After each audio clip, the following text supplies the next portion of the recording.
technical beta for V1 Interactive's Disintegration has come and gone, but it left quite the impression. The brief hands-on experience with the tech beta gave us a lot of interesting gameplay sessions that left us with the impression that Disintegration has a few kinks, but a lot of potential. I'm Matt Maliaros from Cinelinx, and here is our review of the Disintegration technical beta.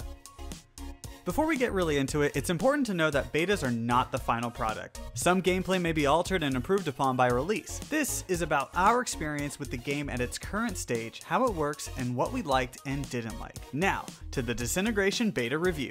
Alright, so you may be wondering, what is Disintegration? Disintegration is being developed by V1 Interactive, an independent studio founded by the co-creators of Halo and SOCOM US Navy SEALs. It takes place in the near future where most of humanity is forced to integrate with robot armatures to avoid extinction. This, of course, gave rise to a group of extremists that seek to turn every last human into robots and never reverse the process, i.e. disintegrate. While the technical beta didn't feature any story of disintegration, it did deliver a lot of gameplay to get an idea for how unique the game is. In Disintegration, you operate a weaponized futuristic motorcycle called a Gravcycle. On it, you hover above the field of play, attacking enemy Gravcycles in limited aerial warfare. This brings the first-person shooter element that Disintegration is promoted as, but I was really surprised to find out that there are some real-time strategy elements in play as well. As you shoot down Gravcycles, you also act as a general for a small team of ground troops. The three will target any enemy you direct them to and even have their own special abilities. In some cases,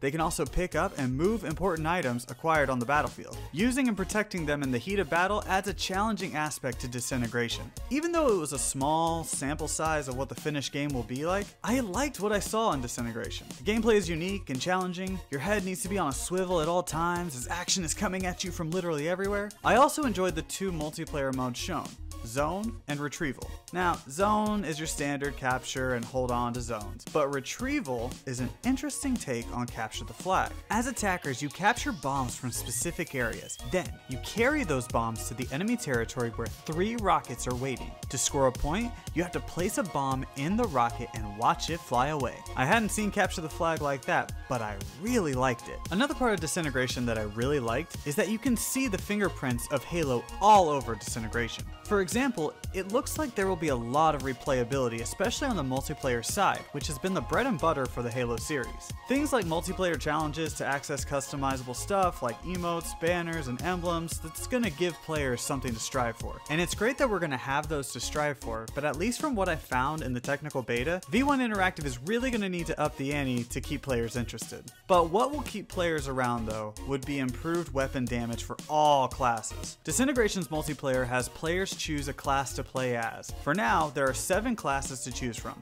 the Business, the Sideshow, Warheads, Tech Noir, Neon Dreams, Kingsguard, and Last Ronin. Each have their own unique and special abilities in battle. The only issue is, none of the weapons, even the special weapons, felt all that powerful. Look, I'm fine with the machine gun not melting enemies, but when I'm using a sniper type weapon and I don't feel like I'm doing much damage at all, that's an issue. Also, specialty weapons like a shotgun or like an ion blaster should be able to severely damage enemies, and I didn't think that was the case at all. Now honestly, the lack of power was my biggest issue with the beta. It's hard to judge how a game will be when the finished product releases based on just a beta, but for the most part, Disintegration looks like it has a lot of promise. Time will tell if V1 Interactive has a hit, but if the story is captivating and they up the damage and make the game feel heavier with more customization options, we could be in for something really cool. But just remember, just because it was made by the creators of Halo doesn't mean you should expect it to live up to Halo, because it isn't, and those are really lofty expectations. Disintegration is slated to release sometime this year on PlayStation 4, Xbox One, and PC. Now, don't forget to leave a comment about your thoughts on Disintegration, like, share, and subscribe, and head on over to Cinelinx.com to read more articles. Follow me on Twitter at MoveTheJoystick and Cinelinx at Cinelinx, and stay tuned for more videos.